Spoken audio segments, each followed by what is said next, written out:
மேடை கச்சேரியில ரொம்ப நேரம் நின்னா மூட்டு வலி பயங்கரமா இருக்கு. அந்த நேரத்துல என்ன காப்பாத்துற ஒரே ஒரு ஆயில் பச்சை இலை ஆர்த்தோ ஆயில் நான் யூஸ் பண்ணிட்டு இருக்கேன். நீங்க பச்சை இலை ஆர்த்தோ ஆயில். மேத்தா வைரமுத்து ஒப்பிடுகன்னு ஒரு கேள்வி வந்துட்டு நான் வைரமுத்து நான் ஒன்றும் அதிகம் படிக்கலை, படித்த வரையில் பாதி மேத்தான்னு போட்டுட்டேன். அது அவருக்கு வைரமுத்துக்கு பயங்கர கோபம் வந்துட்டு எங்களை கிள்ளி பொட்டு வைத்து கொள்வதற்கு ரத்த பொட்டு வைத்து கொள்வதற்காகவே மாலன் நகம் வளர்க்கிறார். மகேந்திரன் மெட்டி படத்தோட கதையை எங்களுக்கு எழுதிட்டு இருந்தார். அதை வாரம் போய் ஒருத்தர் கலெக்ட் பண்ணிட்டு வரணும். மகேந்திரன் ரொம்ப டிலே பண்ணுவார். ஒரு தடவை ரொம்ப டிலே ஆச்சு. நான் என்ன பண்ணிட்டேன், அந்த வாரம் அந்த கைக்கு வரல, பத்திரிகை ப்ரெஸ்ஸுக்கு போகணும். அதனால் நான் என்ன பண்ணிட்டேன், முற்றும்னு போட்டோடனே அவருக்கு ஒரு பெரிய கோபம் அப்போது தினமணியில் என்னென்னா, ஒரு வேலையில் எனக்கும் நிர்வாகத்துக்கும் எனக்கும் இடையில எந்த பிரச்சனையும் இல்லை. ஆனால் அங்கே சூழ்நிலை எப்படி இருந்ததுன்னா, அவங்க 2 சகோதரர்கள்னு வச்சுக்கோங்க. ஒருத்தர் பாம்பேயில் இருக்கார். அவர் தன்னை கோயங்காவோட தத்தெடுத்துட்டாருன்னு அவர் சொல்கிறாரு. அதனால் உரிமை கொண்டாடுறாரு. இங்கே இவ்வளோ நாள் வளர்ந்த ஒருத்தர் இருக்கார், அவரும் தினமணிக்கு உரிமை கொண்டாடுறாரு. அதனால் தினம் உங்களுக்குள்ளே சண்டை, தினம் கோர்ட் கேஸு. கோயங்கா இருந்தபோது என்ன பண்ணியிருந்தாருன்னா, அந்த இருக்கிற கட்டடம் ஒருத்தருக்கு சொந்தமானது, மிஷின் ஒருத்தருக்கு சொந்தமானது, பத்திரிகையோட டைட்டில் ஒருத்தருக்கு சொந்தமானது. மிஷின் சொந்தமாக இருக்கிறவர் டைட்டில் சொந்தமாக இருக்கிறவருக்கு ஒரு லாயர் நோட்டீஸ் அனுப்புவார். என் மிஷினில் நீ பிரிண்ட் பண்ணக்கூடாது அப்படின்னு சொல்லி அனுப்புவார். இந்த இடத்துல நீ இருக்கக்கூடாதுன்னு இன்னொருத்தர் நோட்டீஸ் அனுப்புவார். கோர்ட்டுக்கு போவோம். கோர்ட்டு ஸ்டே கொடுக்க மாட்டானாங்கிறது தெரியாது. நீங்கள் ராத்திரி 9:30 மணிக்கு பத்திரிகை ப்ரெஸ்ஸுக்கு அனுப்புகிற வரைக்கும் அடுத்த நாள் பத்திரிகை வருமா வராதான்னு உங்களுக்கு தெரியாது. அந்த மாதிரியான ஒரு நெருக்கடியான சூழலில் வேலை செஞ்சுட்டு இருந்தோம். இங்கே ஆனால் ஆசிரியராக அதோட உங்களோட முதல் பணி அதான் நினைக்கிறேன். அது வரைக்கும் நான் சிறு பத்திரிகை தான் பண்ணியிருக்கேன். இப்போ இந்த மாதிரி ஒரு கமர்ஷியல் மேகசின் பண்ணதில்லை. ஆனால் அவரை ரொம்ப பாராட்டணும் அந்த விஷயத்தில். அவரோட சொந்த பத்திரிகை ஆரம்பித்து 1 வருஷம்தான் அது. அதை முன்ன பின்ன கமர்ஷியல் பத்திரிகை எடிட் பண்ணாத ஒரு ஆள் கையில் கொடுத்துட்டு போனார். அவன் என்னத்தையாவது பண்ணி வச்சு பத்திரிகை சர்க்குலேஷன் வந்துருச்சுன்னா பழையபடி கீழே எழுப்புறது ரொம்ப கஷ்டம். ஆனால் அவ்வளோ இதில் அவர் அவ்வளோ நம்பிக்கையோடு அதை பண்ணிட்டு போனார். ஆனால் இங்கே சில பிரச்சனைகள் வந்துருச்சு. நான் அப்போ தமிழன் பதில்கள் வேறு எழுதிட்டுருக்கேன். மேத்தா வைரமுத்து ஒப்பிடுகன்னு ஒரு கேள்வி வந்துட்டு நான் வைரமுத்து நான் ஒன்றும் அதிகம் படிக்கலை, படித்த வரையில் பாதி மேத்தான்னு போட்டுட்டேன். அது அவருக்கு வைரமுத்துக்கு பயங்கர கோபம் வந்துட்டு எங்களை கிள்ளி பொட்டு வைத்து கொள்வதற்கு ரத்த பொட்டு வைத்து கொள்வதற்காகவே மாலன் நகம் வளர்க்கிறார்னு ஒரு கடிதம் அவருக்கே உண்டான பாணியில் ஒன்று எழுதி சாருக்கு. நாப்பார் சாரதி ஒரு கேள்வி உங்கள் பதிலாம் ரொம்ப சுருக்கமாக இருக்கு அப்படின்னு ஒரு கேள்வி வந்தது எனக்கு. உபன்யாசங்களுக்கு மணிவண்ணனை அணுகும்னு போட்டுட்டேன். அவர் மணிவண்ணன் பதில்கள்ங்கிற பேரில் நாப்பார் சாரதி தினமணி கதிரில் பதில் சொல்லிகிட்ருக்காரு. அவர் உடனே அடுத்த வாரம் அவங்க பத்திரிகையில் வச்சு வாங்கிட்டார். அவர் சாவி தான் பதில் எழுதியிருக்காருன்னு நினச்சிட்டு அவர் இந்த தானியங்கள் வீணாக போனால் அதை சாவி ஆயிடுச்சின்னு சொல்லுவோம்ல, அந்த வார்த்தையை வச்சுக்கிட்டு அவர் போட்டு அட்டாக் பண்ணிகிட்ருக்காரு. மகேந்திரன் மெட்டி படத்தோட கதையை எங்களுக்கு எழுதிட்டு இருந்தார். அதை வாரம் போய் ஒருத்தர் கலெக்ட் பண்ணிட்டு வரணும். மகேந்திரன் ரொம்ப டிலே பண்ணுவார். ஒரு தடவை ரொம்ப டிலே ஆச்சு. நான் என்ன பண்ணிட்டேன், அந்த வாரம் அந்த கைக்கு வரல, பத்திரிகை ப்ரெஸ்ஸுக்கு போகணும். அதனால் நான் என்ன பண்ணிட்டேன், முற்றும்னு போட்டோடனே அவருக்கு ஒரு பெரிய கோபம் என்னன்ட்டு. ஸோ சாவி சார் வரும்போது அவர் மேஜில் புகார் கடிதங்களாக இருக்குது. சாவி சார் எல்லாத்தையும் படிச்சுட்டு ஒரே வார்த்தையில் சொல்லிட்டாரு, நீங்கள் பண்ணது சரிதான், எடிட்டர் இஸ் ஆல்வேஸ் ரைட் அப்படின்னு ஒரு வார்த்தை சொன்னார். அதுக்கப்புறம் என்னாச்சு, இப்போ நாங்கள் அந்த எடிட்டோரியல் மீட்டிங் நடக்கும்போதெல்லாம் ஒரு கருத்தை நான் திருப்பி சொல்லிகிட்ருப்பேன். தமிழ் பத்திரிகைகளோட பலவீனமே என்னென்னு கேட்டிங்கன்னா, ஒரு 6-7 செட் ஆஃப் ரைட்டர்ஸ் இருக்காங்க. அவங்க தான் திருப்பி எழுதுவாங்க. ஒருத்தரோட தொடர்கதை முடிஞ்சோடனே அடுத்தவரோட தொடர்கதை ஆரம்பிச்சிடும். அவர் முடிஞ்சோடனே இன்னொருத்தர். இப்போ சுஜாதா எழுதி முடிப்பார். சுஜாதா எழுதி முடித்தோடனே சிவசங்கரி ஆரம்பிச்சிடுவாங்க. சிவசங்கரி முடித்தோடனே இவர் பிஆர் ஆரம்பிப்பார். அவர் முடிஞ்சோடனே லட்சுமி ஆரம்பிப்பாங்க. அப்புறம் திருப்பி சுஜாதா ஆரம்பிப்பார். இப்படியே வந்து வந்து ஒரு சைக்கிளில் போயிட்டுருக்கே தவிர புது எழுத்து, புது ரைட்டிங், புது ஆளுங்க அப்படிங்கிறத வந்து பத்திரிகைகளுக்குள்ளே அனுமதிக்கிறதே இல்லை. அது அனுமதிக்காத வரைக்கும் பத்திரிகைகள் வந்து சரியாக தழைக்காது அப்படின்னு சொன்னேன் நான். சாமி ஒரு நாளைக்கு கூப்பிட்டு, நீங்கள் அப்படி அடிக்கடி சொல்வீங்கல்ல, நம்ம வந்து ஒரு ஒரு பத்திரிகை ஆரம்பிக்கலாம், அதில் வந்து நீங்கள் சொல்கிற மாதிரி இளைஞர்களை வந்து எழுத சொல்லுங்கள். இல்லை அவங்க சாவியில் எழுதணும் அப்படின்னாங்க. சாவியில் எழுதலாம் சார், ஆனால் முதல்ல அவங்க அங்கே எழுதட்டும் அப்படின்னு அவர் வந்து சொன்னார். அது எனக்கு முதல்ல அவர் எப்படி சொன்னார்னா, அதை வந்துட்டு நம்ம வந்து டெல்லிக்கு போகிறோம், நீங்களும் வரீங்க அப்படின்னு அவர் சொன்னார். அப்போ டெல்லிக்கு போகிறதெல்லாம் ஃப்ளைட்லலாம் போக முடியாது, ட்ரெயினில் தான் போகணும். தமிழ்நாடு எக்ஸ்பிரஸில் போகிறோம், ரிசர்வேஷன் கிடைக்கல. அதனால் அங்கே வந்து தமிழ்நாடு எக்ஸ்பிரஸில் வந்து இந்த பேண்ட்ரிக்குன்னு ஒரு கார் உண்டு, அதில் வர்றவங்க படுத்து தூங்குறதுக்கு பெர்த்ஸ் இருக்கும். நாங்கள் அவங்களோட பேசி, அவங்களுக்கு தெரியுது இவங்க வந்து பெரிய ரைட்டர், சாவிசார தெரியுது, என் பேரை கேள்விப்பட்டிருக்காங்க, அதனால் வந்து ஒரு பெர்த்து அவங்க படுத்துக்கிற பெர்த்து ஒரு பெர்த்து கொடுத்தாங்க. மாற்றி மாற்றி தூங்குவோம்.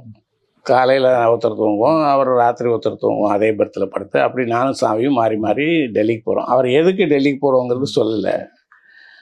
அப்போ நான் அரசியல் கட்டுரைகள் எழுதிட்டுருக்கேன், அரசியல் இன்டர்வியூ பண்ணிகிட்ருக்கேன். அதனால் டெல்லியில் ஏதோ இன்டர்வியூக்காக என்னை கூட்டிகிட்டு போகிறாரு அப்படின்னு நான் நினச்சிட்டு இருந்தேன். ட்ரெயினில் போயிட்டுருக்கும்போது பாதியில் வந்து அவர் சொன்னார், நீங்கள் சொல்வீங்கல்ல இளைஞர்கள்லாம் எழுதணும்னு சொல்லிட்டு, அதுக்கு ஒரு பத்திரிகை ஆரம்பிக்கலாம், நீங்கள் தான் அதோட எடிட்டர், அது ரிஜிஸ்ட்ரேஷனுக்காக தான் இப்போ நம்ம டெல்லிக்கு போகிறோம் அப்படின்னாரு. சொல்லிவிட்டு ஏதாவது ஒரு பேர் சொல்லுங்கள் அப்படின்னு சொன்னார். சிறகுகள்னு வச்சுக்கலாம் சார்ன்னு நான் சொன்னேன். சிறகுகள் வேண்டாம் சார், அது வந்து உங்களை பிடிக்கலைன்னா வந்துட்டு சிறங்குகள்னு கிண்டல் பண்ணி பத்திரிகைகள் எழுதுவாங்க அப்படின்னா. அப்படி யோசிச்சுட்டு வந்தோம். அப்போது நான் வந்து நந்தலாலான்னு ஒரு தொடர்கதை எழுதிட்டு இருந்தேன். அந்த நந்தலாலாவில் ஒரு திசைகள் வரும், திசைகள்னு வைக்கலான்னு சொன்னேன். டெய்லி பேப்பர் மாதிரி இருக்குமோ அப்படின்னு சொன்னார். வந்துட்டு இல்லை, நம்ம எல்லா டைரக்ஷன்ஸ்லேருந்தும் நம்ம இளைஞர்களை கூப்பிட போகிறோம், அதனால் அப்படி வச்சுக்கலான்னு சொன்னேன். சரின்னு சொல்லிட்டாரு. அங்கே போனோம், அது ரிஜிஸ்ட்ரேஷன் கிடச்சிது. திரும்பி வந்தோம். ரொம்ப பெரிய மனசோட அதுக்கான விளம்பரங்களை வந்து எல்லாமே வந்துட்டு ஆசிரியர் மாலன் வழங்கும் திசைகள் தான், போஸ்டர் ஒரே லைன் தான் போட்டார். அது வந்துட்டு என்னன்ட்டு, அது வந்து பல பேர் நான் தான் ஏதோ பத்திரிகை ஆரம்பிக்கிறேன்னு நினச்சிட்டாங்க. அது வந்துட்டு என்னன்ட்டு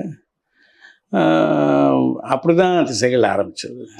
நீங்கள் வந்து சொன்னீங்க அந்த ஆரம்பத்தில் இப்போ கம்யூனிஸ்ட் கட்சியிலேருந்து காங்கிரஸ்குள்ளே ஊடுருந்த மாதிரி ஒரு சிறு பத்திரிகை சூழல்லேருந்து வெகுஜன பத்திரிகைக்குள்ளே ஊடுருவி சில விஷயங்கள் செய்யலாம் அப்படின்னு சொல்லி, அந்த உங்களோட நோக்கங்கள் ஓரளவுக்கு ஏதாவது செய்ய முடிஞ்சுதா? நல்லாவே நடந்தது. நாங்கள் வந்து சாவியில் இருந்தபோது வந்துட்டு ஜானகிராமனோட அம்மா வந்தாளை வந்து நாங்கள் வந்து தொடர்கதையாக போட்டோம். ஏற்கனவே பிரசுரமாகி புத்தகமாக வந்த ஒரு கதையை வந்து தொடர்கதையாக போட்டோம். அது வந்து உங்களுக்கு தெரியும், ஒரு ஆன்டி சென்டிமெண்ட் கதை, அம்மாவனுடைய இதை சந்தேகிக்கிற ஒரு கதை.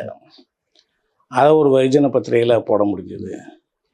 லாசாரா வந்து அப்போது சாவிலேருந்து மோனான்னு ஒரு பத்திரிகை வந்துட்டு இருந்துச்சு. அந்த மோனாவில் வந்து லாசாரோட கதைகளை போட்டோம். கல் சிரிக்கிறது அப்படிங்கிற கதை அதில் தான் வந்தது. அடி அப்படிங்கிற ஜானகிராமனோட குறுநாவல் மோனாவில் தான் வந்தது. இதில் சுஜாதா வந்து வேறு விதமான முறையில் எழுதுவதை பற்றியெல்லாம் வந்து சாவியில் பண்ண முடியுது. இவங்களுமே வந்து பாலகுமாரன் வந்து தொடர்ந்து குமுதத்தில் சிறுகதைகள் எழுதிட்டு இருந்தார். வந்துட்டு என்னன்ட்டு ராஜுவோட அவுட்புட் எப்போவுமே குறைவு, அதனால் அவனோட 1-2 அதில் வந்து வந்துட்டு இருந்தது. அது மாதிரி அதில் வந்து மாற்றங்களை பண்ண முடிஞ்சது. அதை நான் இப்போ எப்படி பார்க்குறேன்னா, வந்து பெரிய பத்திரிகைகளுக்கு ஒரு தேவை இருந்தது, புது ரைட்டிங் வரணுங்கிற ஒரு தேவை இருந்தது. ஆனால் அவங்களுக்கு எங்கே இருக்காங்க ஆளுங்கன்னு தெரியல. அவங்க வந்து எங்களை வந்து பயன்படுத்தி கொண்டார்கள்ங்கிறது தான் எனக்கு வந்து தோணுது. வந்துட்டு அதோட விளைவு தான் திசைகள்னு கூட சொல்லலாம். அதனுடைய விளைவு தான் திசைகள். ஆனால் திசைகளை வந்து நாங்கள் முற்றிலும் புதிய ஒரு இதில் தான் நடத்தணும்னு நினச்சோம். என்ன நினச்சோன்னா அந்த நினச்சோங்கிறத விட நினைச்சேன்னு தான் அதை சொல்லணும்.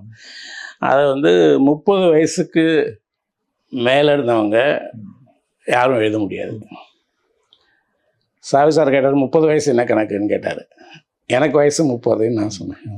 ஃபோட்டோகிராஃபர், இல்லஸ்ட்ரேட்டர் அவங்க கூட 30 வயசுக்கே தான் இருக்கணும்னு நான் சொன்னேன்.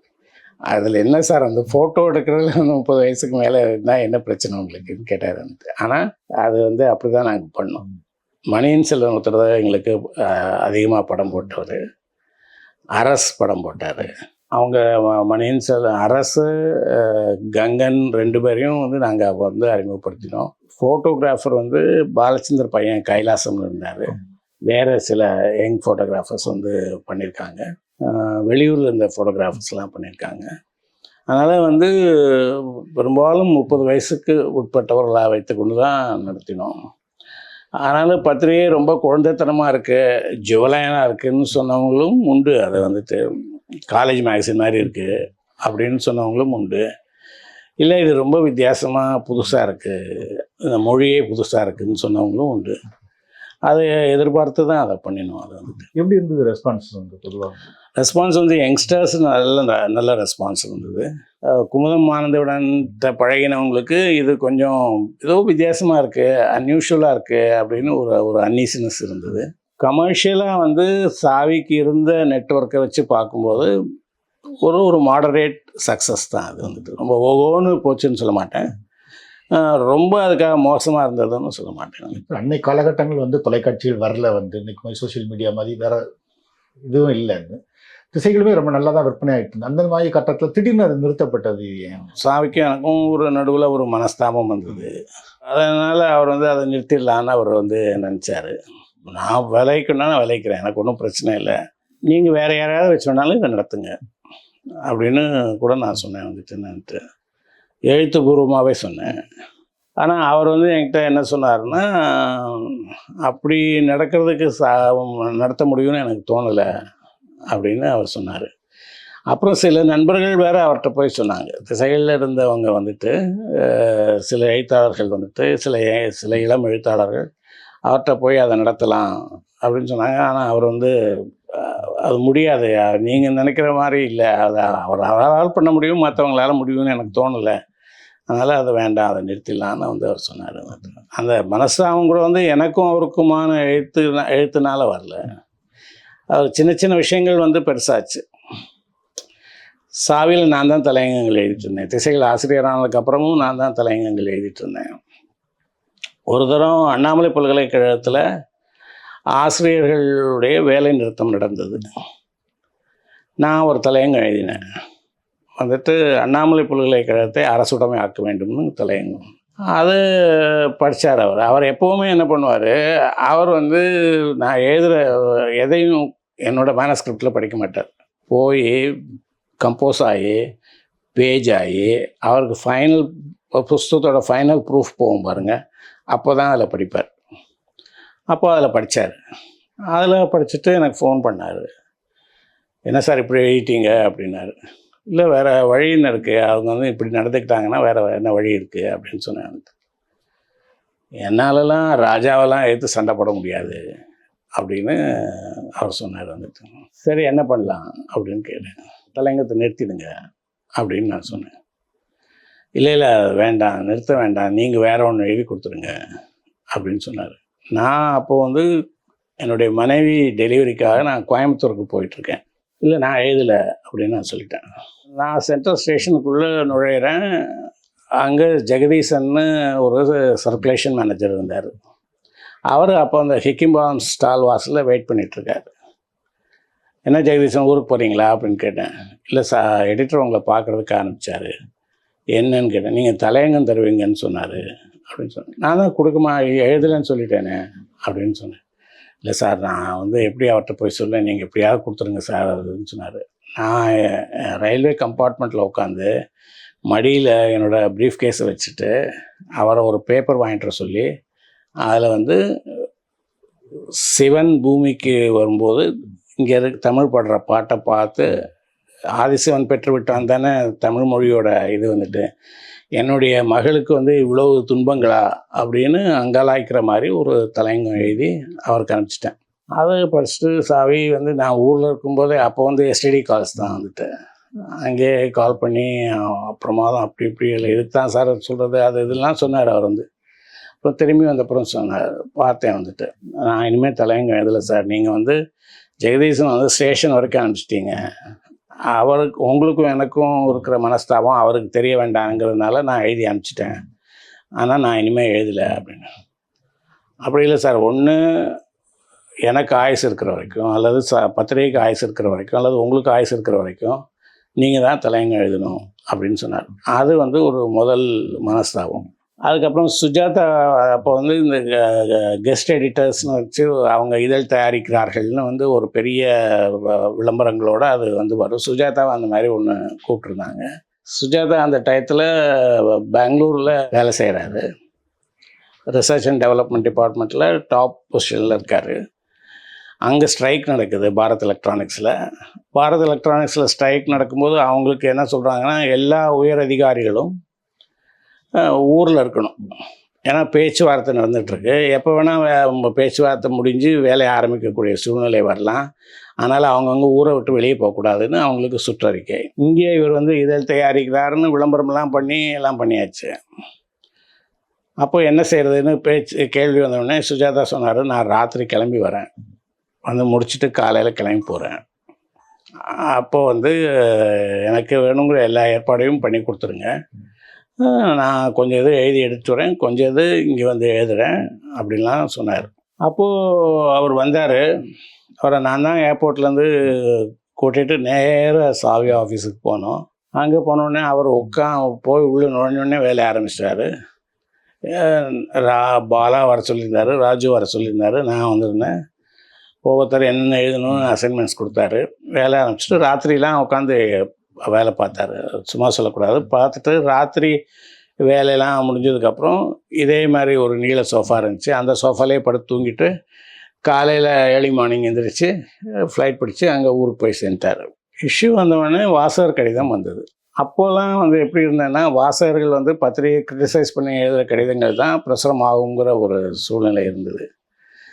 அதனால் ஒருத்தர் எழுதிட்டார் வந்துட்டு, இந்த மாதிரி இதழ் தயாரிப்பதற்கு சுஜாதா என்ற கம்ப்யூட்டர் அதற்கு ஒரு டைப்ரைட்டர் போதுமே அப்படின்னு ஒரு வாசகர் கடிதம் வந்துடுச்சு. சாவி சார் அந்த கடிதத்தை போட்டார்.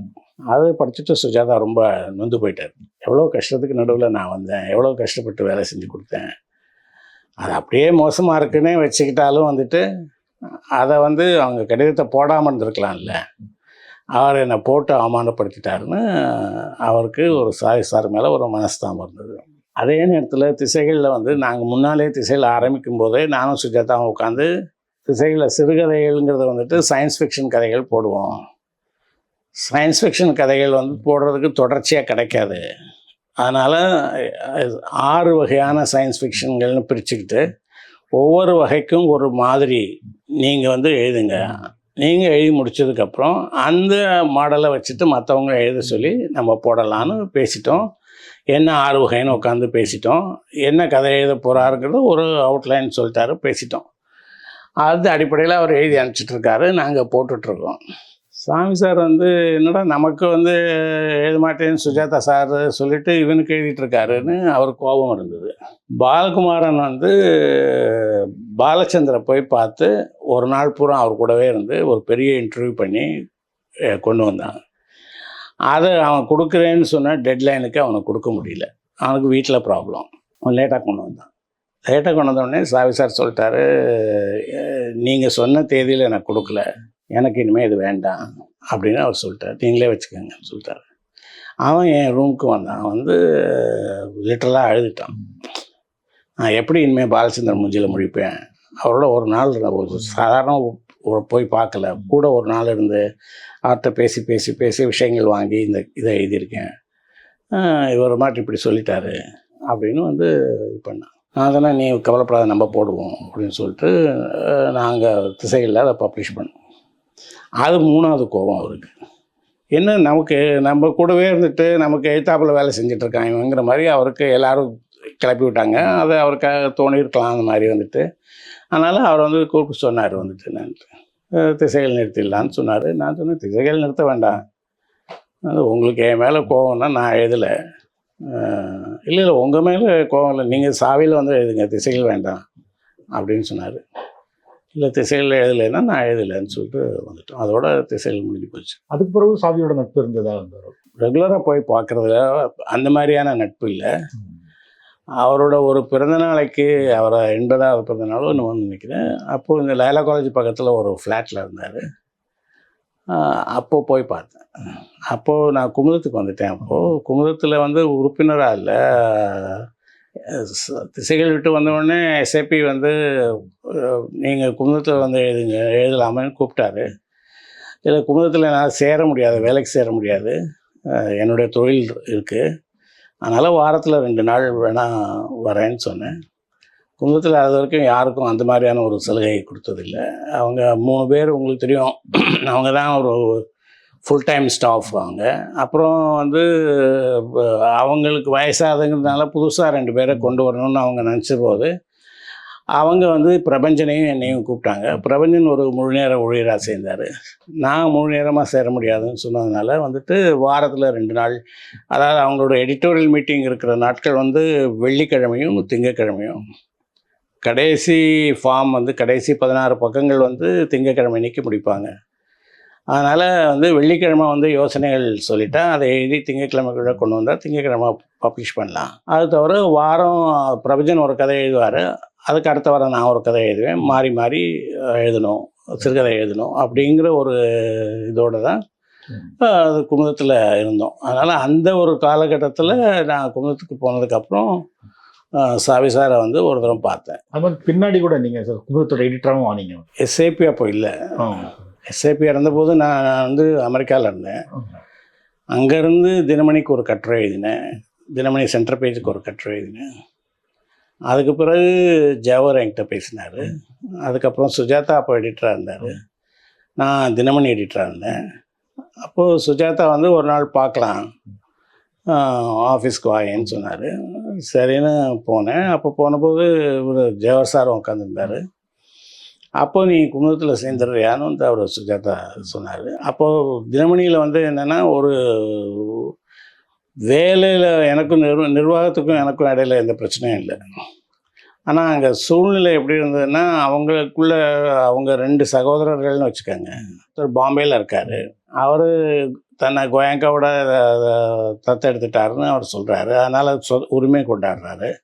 இங்கே இவ்வளோ நாள் வளர்ந்த ஒருத்தர் இருக்கார், அவரும் தினமணிக்கு உரிமை கொண்டாடுறாரு. அதனால் தினம் உங்களுக்குள்ளே சண்டை, தினம் கோர்ட் கேஸு. கோயங்கா இருந்தபோது என்ன பண்ணியிருந்தாருன்னா, அந்த இருக்கிற கட்டடம் ஒருத்தருக்கு சொந்தமானது, மிஷின் ஒருத்தருக்கு சொந்தமானது, பத்திரிகையோட டைட்டில் ஒருத்தருக்கு சொந்தமானது. மிஷின் சொந்தமாக இருக்கிறவர் வந்து டைட்டில் சொந்தமாக இருக்கிறவருக்கு ஒரு லாயர் நோட்டீஸ் அனுப்புவார், என் மிஷினில் நீ பிரிண்ட் பண்ணக்கூடாது அப்படின்னு சொல்லி அனுப்புவார். இந்த இடத்துல நீ இருக்கக்கூடாதுன்னு இன்னொருத்தர் நோட்டீஸ் அனுப்புவார். கோர்ட்டுக்கு போவோம், கோர்ட்டு ஸ்டே கொடுப்பானா கொடுக்க மாட்டானாங்கிறது தெரியாது. நீங்கள் ராத்திரி வந்து 9:30 மணிக்கு பத்திரிகை ப்ரெஸ்ஸுக்கு அனுப்புகிற வரைக்கும் அடுத்த நாள் பத்திரிகை வருமா வராதான்னு உங்களுக்கு தெரியாது. அந்த மாதிரியான ஒரு நெருக்கடியான சூழலில் வேலை செஞ்சுட்டு இருந்தோம். நீ இங்கே வந்துடுறேன்னு வந்து அவர் சொன்னார். நான் யோசிக்கிறேன்னு சொன்னேன். நான் வந்து கொஞ்ச நாள் ஒரு ஃபியூ வீக்ஸில் சுஜாதா நான் போகிறேன்னு சொல்லிட்டு போயிட்டார். அதுக்கு முன்னாடி நீங்கள் குமுதத்தில் ஒர்க் பண்ண காலகட்டங்களில் அந்த எஸ்ஏபியோட உள்ள பழக்கம், அவரோட நட்பு? ஒரு அருமையான மனிதர், ஒரு அபூர்வமான எடிட்டர்.